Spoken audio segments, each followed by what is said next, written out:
अगर आप चाहते हैं भोजपुरी हिट सॉन्ग सबसे पहले आप तक पहुंचे, तो चैनल को जरूर सब्सक्राइब करें और साथ में बेल आइकन को दबाना ना भूलें। बोला बोला बाबा बैद्यनाथ की जय भोले जय भोले जय भोले जय जय जय भोले जय भोले जय जय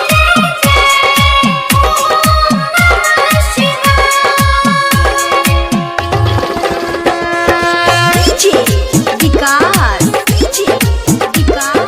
सिंगिंग गाय गौरव ठाकुर मटियाला सीतामढ़ी सिंगिंग गाय Mamta Mahi DJ Shri digital audio recording studio Biharigunj. हम लड़के कुंवारे बोल बम हम लड़के कुंवारे करी सबर सफर को न जाई भाई बाबा के नगरिया लेके काटे के चल को न जाई भाई चल बड़ा कठिन चल के डरिया। हम लड़के कुंवारे करी सबर सफर को न जाई भाई बाबा के नगरिया लेके काटे के चल को न जाई भाई चल बड़ा कठिन चल के डरिया। रानी भोला जी पे जलवा चढ़ाइले दुल्हवा तो रानी मन मिलता सुने बोली बम के नारा लगाइले दुल्हवा बड़ी नीक मन मिलता गे। जय भोले जय भोले जय भोले जय जय जय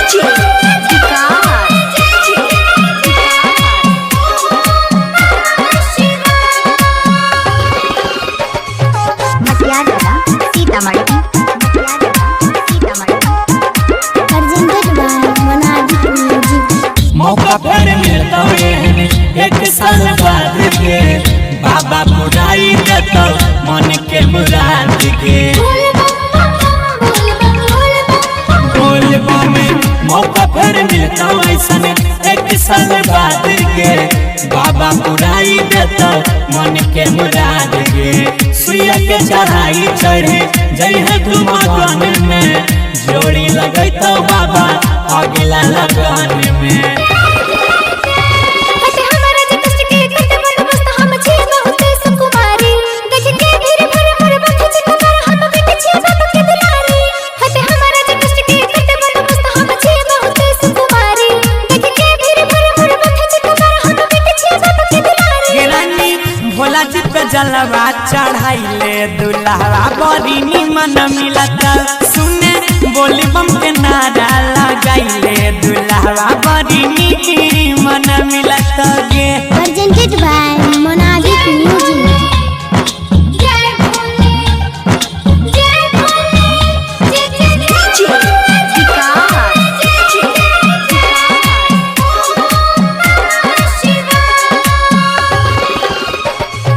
Matiyala Sitamarhi DJ Shri digital audio recording studio Biharigunj.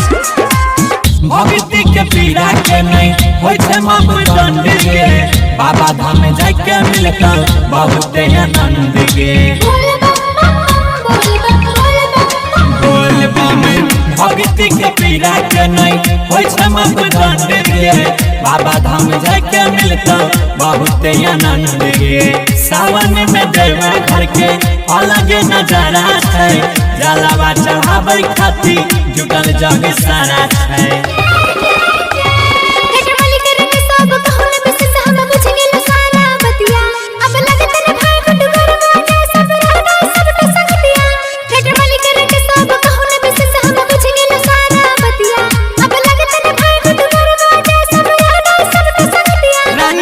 Bhola ji पे जलवा चढ़ा लो हंस बैंड तुमको निमन मिलेगा रानी। भोला जी पे जलवा चढ़ा लो यू विल गेट